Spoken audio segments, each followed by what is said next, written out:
Honey, when I tell you God is shaking the table, God is shaking the table on this case with Nolan Wells. They said Tyler Perry is still working behind the scenes. You guys are not hearing everything because you know if Tyler Perry was up in front and center, they're going to start suing him again. And you guys remember those lawsuits that they were trying to sue Tyler Perry, all those men? That was the Republicans doing that stuff. Well, honey, let me tell y'all what's going on now. Tyler Perry and some TikTokers, okay, they are revealing a lot of stuff that's going to change the whole game. Dealing with Nolan Wells' phone, oh baby, it's going to change the game. And I want to let y'all know, Tyler Perry is still working behind the scenes, helping with these TikTokers, okay? So let's see what they got in store for us. Warren Hudson told police he couldn't reach his mother because cell service on Horn Island was bad. Either her service was bad because she was on the back side of the aisle, on the south side, or my service was bad, and it was just hard to get through. In the same interview, 40 minutes earlier, he said this. If you're motivated enough to do it, yeah. Like, I made a phone call to my mom, and I had to call her like 8 times before she picked up because... Warren Hudson told police he couldn't reach his mother because cell service on Horn Island was bad. In the same interview, 40 minutes earlier, he said he had to call her like 8 times before she picked up, if you're motivated enough to do it. Which is it, Warren? Was the service dead, or were you motivated enough to call 8 times? Because those are 2 different stories, and only one of them explains what actually happened to Nolan Wells' phone after he disappeared. Over the next 45 minutes, we're going to reconstruct the night of July 4th using only 3 things: the phone records, the Life 360 data, and the words these young men chose when they thought no one was checking. What we found isn't confusion, it's coordination. You're watching the Black Docket. We track active cases, we follow the evidence, and we do not look away when the digital breadcrumbs lead straight to a lie. If you're new here, subscribe. Tell us where you're watching from. Now let's look at the tape. Stop. Before we get to the 8 calls, before we get to the Life 360 data, before we get to the woman in the red striped swimsuit, we need to talk about where this is happening. Because if Nolan Wells had gone missing in Minnesota or Vermont or anywhere north of the Mason-Dixon line, this video wouldn't exist. The Coast Guard would have logged the call at 11 p.m., not 12:30 a.m. The sheriff's deputies would have filed a missing person report the moment Christine Wells said her son wasn't home. The boat would have been impounded, not parked in a grandparent's driveway with altered photos. And Warren Hudson wouldn't be sitting in front of a camera with a lawyer, repeating 3 names while carefully excluding everyone else who was on the water that day. This is Mississippi, the state that didn't formally ratify the 13th Amendment, abolishing slavery until 1995, 130 years after Congress passed it, and didn't even make it official until 2013 because of a clerical error. The state that recorded more lynchings than any other in the country between 1882 and 1968. The state where Black people disappear, die under unexplained circumstances, and get ruled accidental or undetermined, while the machinery of local law enforcement grinds forward, without federal oversight, without media scrutiny, without consequence. Nolan Wells was 18 years old. He was Black. He went out on a boat with his white friends on the 4th of July, and he never came home. And for 6 weeks, the official story has been allowed to stand unchallenged by the very institutions supposed to investigate it. That ends now, because a TikTok investigator with no badge, no subpoena power, and no PR team did what the Jackson County Sheriff's Office refused to do. She enhanced the photos, she tracked the jewelry, she mapped the boats, and she held the official timeline up to the light. What she found is in the 2 videos you're about to watch. I'm going to play them in full. 13 minutes of raw interview footage and digital evidence. Watch them carefully. Watch the faces. Watch the timestamps. Watch what they say and what they don't say. Because when I come back, we're going to walk through every contradiction, frame by frame, and by the end of this video, you'll understand why the question isn't whether Nolan Wells drowned. The question is, who decided what we were allowed to know about it? Oh, these little liars. I told y'all that Jax was the ringleader. I told y'all. He sat in this interview and he was telling stories about shit that he wasn't even there to witness. So let's break down some of the stuff that I heard in this interview. Let's start with Warren's first phone call, because y'all will remember that Warren said that he was over at Ava's house for that 4th of July party when they all started realizing that Nolan was missing, and he called Miss Christine at 11 o'clock. One of the first things I told Miss Christine Wells in the first phone call that ever occurred with anything to do with Nolan Wells being gone, because I was the first person to call Miss Christine about anything. First phone call, anything to do with Nolan Wells, was me making a phone call to Christine Wells. And one of the first things I said to her, with multiple witnesses here, pull up the phone call if you want. She said, oh, well, Nolan's location is with y'all at, where the house we were at. And I was like, well, no, he left his phone with us. I told her this. And yesterday, the same time that this interview came out, Christine Wells said this. 360 says that he's on land, and he was like, well, no, I mean, when we have his phone. So both versions of the story say that Warren didn't tell her about the phone until after she confronted him with the 360. Now, Warren tells Miss Christine that he knows somebody in the Coast Guard and that he's going to call them, which is very fucking different than calling the Coast Guard, which absolutely explains why the Coast Guard came out and said at first that they had not received a call from the kids that night. The Coast Guard's initial statement said they weren't informed until 12:30. Then the Coast Guard later changed their story and said, oh wait, actually we did. And it seems to me that that first call was most likely an off the record to a friend kind of deal, which means these people freaked out and didn't call the Coast Guard until after all these people showed up at Jax's house. Which would explain why in the course of this interview it went from Warren called the Coast Guard to we did. Now, when the subject turns to how the family got the phone back from these boys, you'll notice that there was a couple slip-ups.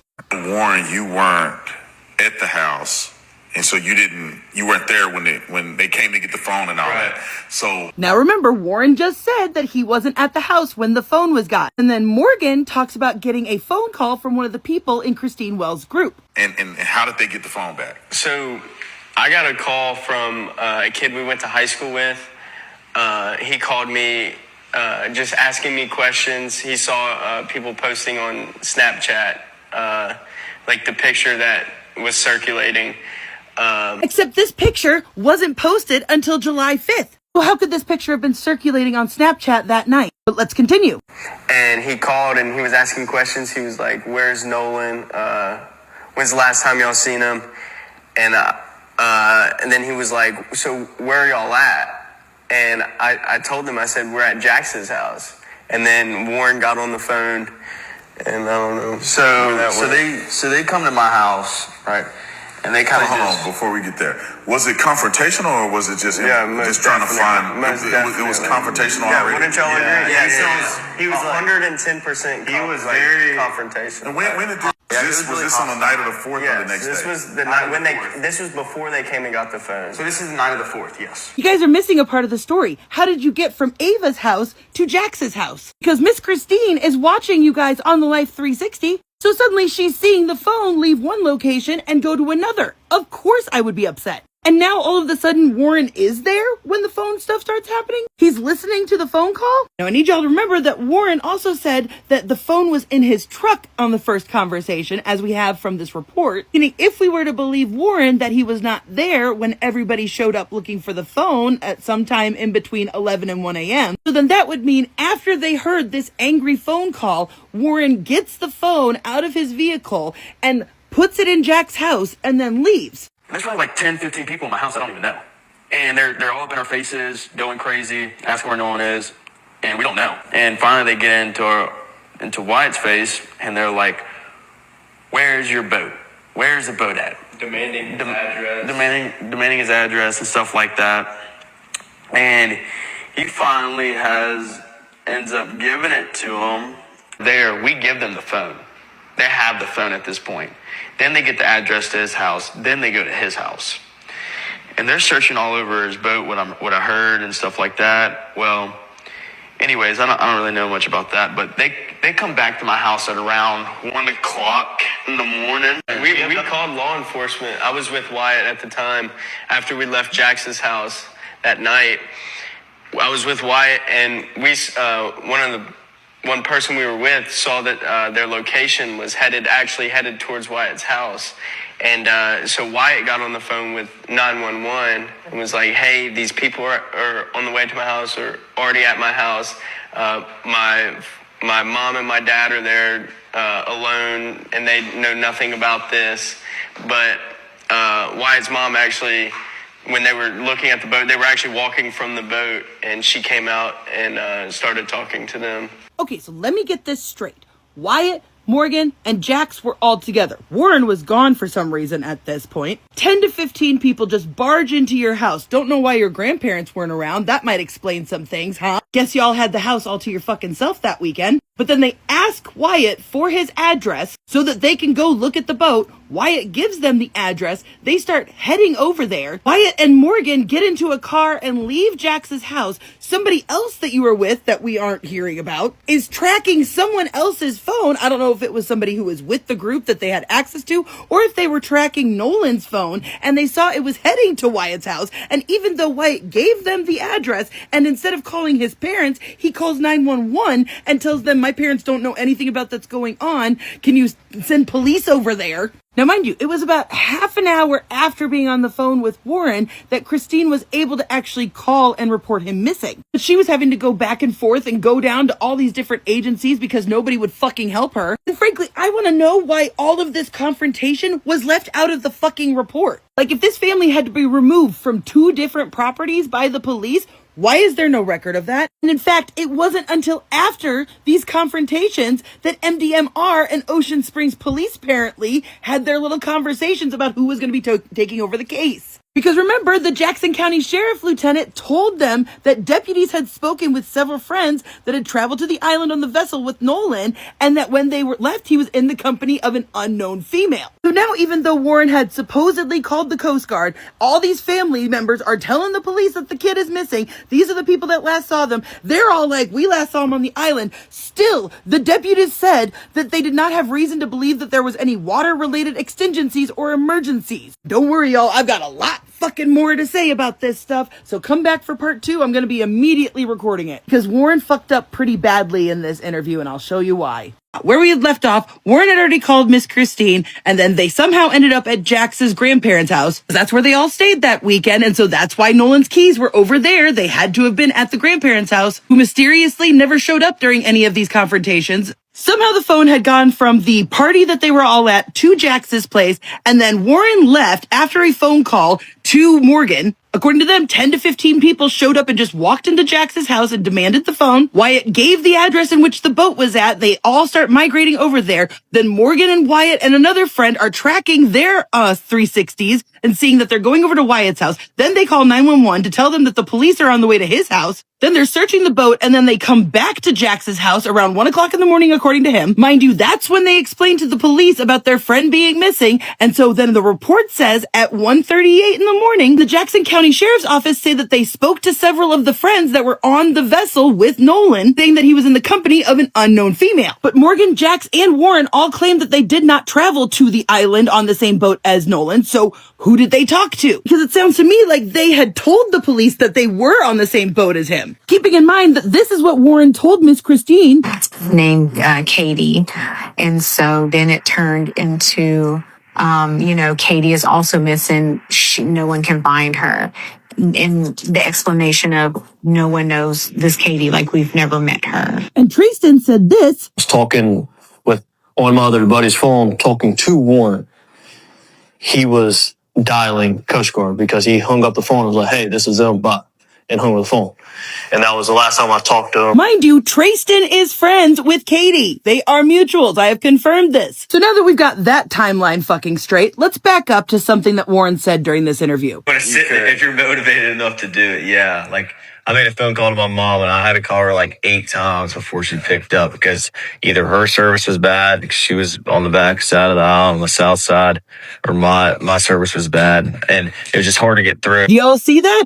Let me play it again slower for you. Either her service was bad because she was on the back side of the aisle on the south side, or my service was bad, and it was just hard to get through. Oh no. Not only did Warren confirm that his mom was on the south side of the island, but Warren himself said that if you're motivated enough, you can call somebody. I tried calling my mom 8 times. Yet this is what he said last time. A little off the island, you have cell coverage. And even on the island, like I called my mom when we were on the island, it was fine. So which is it? Did you call your mom with ease, or did you try to call her 8 times because you were motivated to get in touch with her? But Warren wasn't the only one to slip up, because listen. And he's on the phone with Cito, and he's trying to get them on the phone. And as he stated in the moment, he's like, Cito's just asking all these dumb questions. I can't figure out what's going on. And so finally he hangs up. And after the trim to the motor started to work again. So they manually trim it down by the buttons on the motor, trimmed it down, and some electronics started to come back on. And they got the boat to crank over, and they're like, all right, unties. So first off, Jax just proved that the boys put the phone on mute during the call with Cito, because I've listened to the entire 8-minute call, and at no point does they ever say anything about them asking all these stupid questions. Then he said after they hung up on the Cito, that's when it started working again, and they said, okay, untie us, implying that it had been tied up to the other boat the entire time. But we see in this video that they are hauling the line back in right here as he's on the phone. See, you can see right here where the line is being pulled in from across the way where the boat is stationed. Meaning he had already hung up with Cito at that point, and he had to have been on the phone with someone else. And what we see here is, once again, we have an interview where they go into so much detail about stuff that doesn't fucking matter. Well, I'm going to go ahead and first off explain a boat. We fucking get how a bilge pump works. We get it by now. Stop fucking talking about the bilge pump. What we actually want to hear about is the multiple stops that were made before ending up back at the grandparents' house before they even took the boat to the boat dock. We want you guys to explain how the Cito was canceled by the grandfather on the captain's private line before you guys had even hung up with Cito. That's why nobody believes a fucking word that you are saying. Because I showed y'all yesterday how AI had clearly doctored these photos. If you missed it, look, silver pole. Look, no silver pole. It's actually white. And if you look at this picture in the grandparents' driveway of the Triton, you will see that the little handrails are not leaning over. You will see that the rails are going straight up and down and not leaning, which is why I also suspect that the identity of whoever this is was intentionally covered up. Because first off, who wears this weird swimsuit thing? This is somebody who, if they were with them, would have stood out in a crowd. But this woman who's in a red striped swimsuit with a white baseball cap shows up in a lot of different pictures, just oh so obscured. Here she is again, handing out beers on Bart's boat. So I personally suspect that whoever that was in fact on the Triton, and they used AI to change her clothing and to obscure her identity. Because I think this was either Warren's mother or Wyatt's stepmother, which would explain the older female voice people who said they've heard on the Cito. Because otherwise, why would he need to call his mother 8 times? Unless, according to his own words, If you're motivated enough to do it, yeah. Because remember, there is a 4th boat out there. 1, 2, 3, and 4. Holy fuck, I just accidentally stumbled onto something that literally is concrete proof. Oh my god, next video coming. Oh my god! Welcome back. If you just watched those 13 minutes, you saw the raw material. Now let's build the case. Let's establish the baseline. Warren Hudson says he was the first person to call Christine Wells about Nolan being missing. He says this proudly. He says it multiple times. He wants it on the record that he was the one who reached out. He repeats it. First phone call, first person, anything to do with Nolan Wells. He's building a monument to his own responsiveness. And that should make you suspicious immediately, because people who are actually panicked about a missing friend don't narrate their own heroism in real time. They just act. But let's give him the benefit of the doubt. Let's say Warren did call Christine at 11 p.m. Let's say he was the first. What did he actually tell her? According to Warren, he told her that Nolan left his phone with them. He says this clearly. He says it with witnesses present. He says, pull up the phone call if you want. So Warren claims he told Christine that Nolan's phone was with the group. But here's what Christine Wells actually said publicly, at the exact same time this interview dropped. 360 says that he's on land. Life 360, the app Nolan's parents used to track his location. It showed his phone on land, not on a boat, not in the water, on land. And Warren is telling Christine that the phone is with them, but he's not telling her where. He's not saying it's at Ava's house. He's not saying it's in his truck. He's just saying it's with us. Both versions of this story agree on one thing. Warren did not voluntarily disclose the phone's physical location until after Christine confronted him with the Life 360 data. She had to drag it out of him. And that's not the behavior of a friend trying to help find someone. That's the behavior of someone managing information flow. Now watch what happens next in Warren's own telling. After he tells Christine the phone is with them, he says this. Warren tells Miss Christine that he knows somebody in the Coast Guard and that he's going to call them. I need you to hear the difference between those two sentences. Knowing somebody in the Coast Guard and calling the Coast Guard are not the same thing. One is a personal favor. One is an official distress call. One goes to a buddy who might pick up off the record. The other goes to a recorded federal line that triggers search and rescue protocols. And this explains something that has confused everyone following this case. The Coast Guard's initial public statement said they had not received a call from the kids that night. Then, days later, they changed their story. They said, actually, we did receive a call, and it came in around 12:30 a.m. Why the change? Because the first call wasn't to the official line. It was to a friend. An off-the-record panic call to someone Warren knew personally. That's why there's no timestamp matching Warren's 11 p.m. claim. That's why the Coast Guard initially said nothing came in, because officially, nothing did. The real call, the one that triggered the actual response, didn't happen until after the family showed up at Jackson's house, after the confrontation, after the phone had already moved locations twice.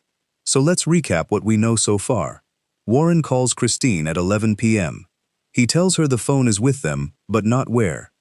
He promises to call the Coast Guard, but calls a friend instead. The Coast Guard doesn't log an official call until 12:30 a.m., and during that 90-minute gap, Nolan's phone is moving. Which brings us to the second problem. Because while Warren was making his first call, someone else was tracking something. And what they saw doesn't match anything Warren said. Let's stay on the Coast Guard for a moment, because this is where the TikTok investigator found something that most people scrolled past. During the interview, Jack Paulo describes the distress call to the CTO operator. He says the bilge pump failed, the boat was taking on water, and they were on the phone with the Coast Guard trying to get help. And then he says something that should have set off alarms in every law enforcement agency in Mississippi. CTO's just asking all these dumb questions. I can't figure out what's going on. So we hung up. If you've ever been in an emergency, if you've ever been on a sinking boat 10 miles offshore, you do not hang up on the Coast Guard because they're asking dumb questions. You answer the questions. You give them your coordinates. You tell them how many people are on board. You stay on the line until help is coming. Unless you're not actually in an emergency, unless the call isn't really about rescue, unless you're on the phone for a different reason entirely, and the Coast Guard operator is starting to ask questions that expose that reason. The TikTok investigator listened to the full 8-minute CTO call. She noted that at no point do the boys mention being asked stupid questions. At no point do they express frustration with the operator. The call is calm, procedural, and focused on logistics, which means Jack's description of hanging up in frustration isn't describing the CTO call at all. It's describing a different call, a call that happened after the CTO call ended. And here's where it gets worse. Jack says that after they hung up on the CTO, that's when the boat started working again. The trim motor came back online, the electronics powered up, and they said, okay, untie us, untie us. Implying the boat had been tied to another vessel the entire time. But look at the video footage. Look at the exact frame where the tow strap goes taut. The line is being hauled in during the call, not after it. The boat is physically connected to another vessel, while the Coast Guard is on the line. They weren't alone. They weren't isolated. They were tethered to a second boat, and they didn't mention it once during the official distress call. Why would you omit that detail? Why would you tell the Coast Guard you're sinking, alone, 10 miles offshore, when you're actually tied to another boat with other people on it. Because the other boat complicates the story. Because the other boat complicates the story. Because the other boat complicates the story. Because the other boat complicates the story. Because the other boat complicates the story. Because the other boat complicates the story. Because the other boat complicates the story. Because the other boat complicates the story. Because the other boat complicates the story. Because the other boat complicates the story. Because the other boat complicates the story. Because the other boat complicates the story. Because the other boat complicates the story. Because the other boat complicates the story. Because the other boat complicates. Questions about why two boats were tied together in open water. Questions about whether Nolan Wells was on the Triton or on the other vessel. And those are questions Warren, Morgan, Jax, and Wyatt weren't prepared to answer. So they hung up. They waited for the electronics to come back on. They untied from the second boat. And then they called again, this time through proper channels, with a cleaner story. That's not a mechanical failure. That's a narrative reset. And let's talk about what that narrative reset accomplished. By hanging up on the first call and waiting to make a second one, they created a gap in the official record. A gap where the boat could be untied, where the passengers could be redistributed, where the story could be aligned. The Coast Guard's revised statement says they received a call at 12:30 a.m., but the first call, the one Warren made at 11 p.m. to his friend, never entered the official system. It existed in the space between panic and procedure, and in that space, the truth got edited. Think about what that means for the investigation. The official timeline starts at 12:30 a.m. Everything before that is undocumented, unverified, controlled by the boys and whoever else was on the water. For 90 minutes, the only record of what happened is the record they chose to create, and when you control the record, you control the outcome. Now let's talk about the phone, because while the Coast Guard timeline was being massaged, Nolan's phone was on a journey of its own. And the people tracking it saw something that should have triggered an immediate missing person report. According to the interview, the group was at Ava's house for a 4th of July party when they realized Nolan was missing. Warren calls Christine at 11 p.m. She checks Life 360. The app shows Nolan's phone on land, not on Horn Island, not in the water, on land, somewhere near Ocean Springs. But here's what the TikTok investigator caught that changes everything. Morgan, during the interview, describes getting a phone call from a mutual friend that night. This friend saw a picture circulating on Snapchat and called to ask where Nolan was. The picture wasn't posted until July 5th, but Morgan says it was circulating on Snapchat the night of the 4th. How does a picture circulate before it's posted? It doesn't, unless Morgan is conflating timelines. Unless he's compressing events that happened on different days into a single night to make the story flow better, or unless the picture existed before it was publicly posted, which means someone had it, someone was sharing it privately, someone was using it to ask questions about Nolan's whereabouts before the public even knew he was missing. And that someone was tracking the phone. Because here's the sequence the TikTok investigator reconstructed from the Life 360 data and the witness statements. Nolan's phone starts at Ava's house. Then it moves to Jackson's grandparents' house. Then it moves again toward Wyatt's boat dock.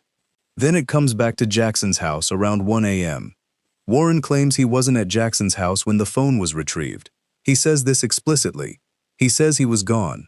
But the Life 360 data shows the phone moving after his 11 p.m. call to Christine. If Warren wasn't there, who moved it? And why did it move at all? The answer comes from Morgan and Wyatt's own testimony. They describe a group of 10 to 15 people showing up at Jackson's house, demanding the phone, getting confrontational. These weren't random strangers. These were Christine Wells's people, family members, friends, people who had been tracking the phone and saw it leave one location and appear in another. She's upset because the phone is moving without explanation, because the boys told her Nolan was with an unknown female on the island, but the phone is clearly on the mainland. Because every minute the phone moves without Nolan, the story becomes less believable. And then Wyatt does something that should be in every police report about this case. He calls 911, not because Nolan is missing, Not because he's worried about his friend. Because the group tracking the phone is heading to his house, and his parents are there alone. He's calling the police to intercept a search party. He's not calling to report a missing person. He's calling to protect his property. And that tells you everything about the priority order in that house on the night of July 4th. Protect the boat. Protect the house. Protect the story. Nolan can wait. And here's the detail that makes this even worse. The sheriff's deputies arrived at Wyatt's house. They searched the boat. They spoke to the family. And then they left. No arrest. No detention. No formal missing person report filed at that moment. The Jackson County Sheriff's Office later claimed they spoke to several friends who said Nolan was with an unknown female on the island. But Morgan, Jax, and Warren all claimed they weren't on the same boat as Nolan. So who did the deputies talk to? Who told them Nolan was with a girl? Because it wasn't the three boys who are now sitting in front of cameras with a lawyer. It was someone else, someone who was there that night, someone who gave the police a version of events that matched the cover story, not the truth. And that someone might have been on the fourth boat. Think about that. The police arrived at Wyatt's house, searched the boat, spoke to witnesses, and left with a story that doesn't match what the main suspects are now saying. Either the deputies spoke to people who lied to them, or the main suspects are lying now. One of those groups is not telling the truth.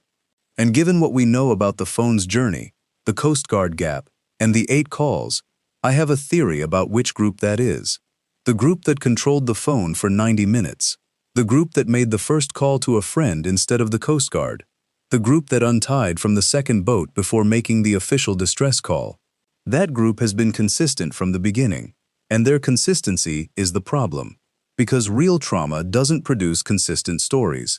Real panic doesn't align timelines. Real grief doesn't coordinate narratives across multiple witnesses before the police even arrive. What we're looking at isn't grief. It's management.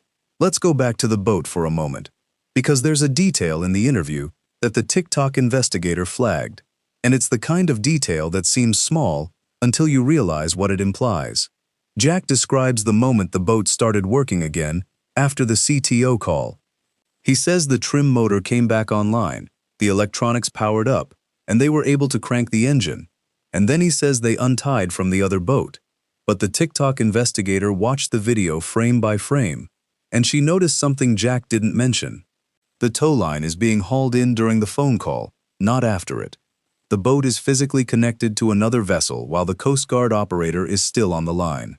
This matters because the official narrative depends on isolation.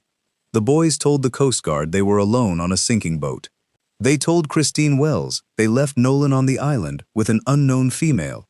They told the sheriff's deputies there were no extenuating circumstances, no other vessels involved, no complications. But if they were tied to another boat, none of that is true. They weren't alone. There were other people within reaching distance.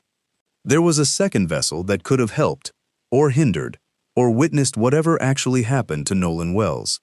And the fact that they omitted this detail during an active distress call suggests they knew it would change the response. They knew the Coast Guard would ask about the other boat. They knew the other boat's passengers would become part of the investigation, so they waited until the call ended, untied the line, and created physical separation before making the next call. That's not panic. That's calculation. Now the TikTok investigator